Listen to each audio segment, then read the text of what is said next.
ভগবান শ্রীকৃষ্ণকে সন্তুষ্ট করার 8টি উপায় আজ তোমাদের সাথে শেয়ার করব। চলো শুরু করা যাক। 1. কৃষ্ণের জন্য কান্না করলে মলিনতা নাশ হয়ে যায়। 2. হাতে তালি দিয়ে হরিনাম করলে হাতের অশুভ রেখা নাশ হয়। 3. একাদশী পালন করলে ভয়ঙ্কর পাপ সব ধ্বংস হয়। 4.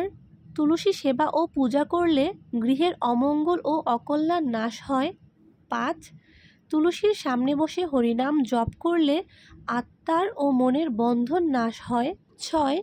কৃষ্ণ প্রসাদের দ্বারা উদর ভরণ করলে দুর্ভাগ্য ও কলুষতা শেষ হয়। 7. প্রতিদিন গীতা ভগবত অধ্যয়ন করলে অভদ্রতা ও অভক্তি নাশ হয়। 8.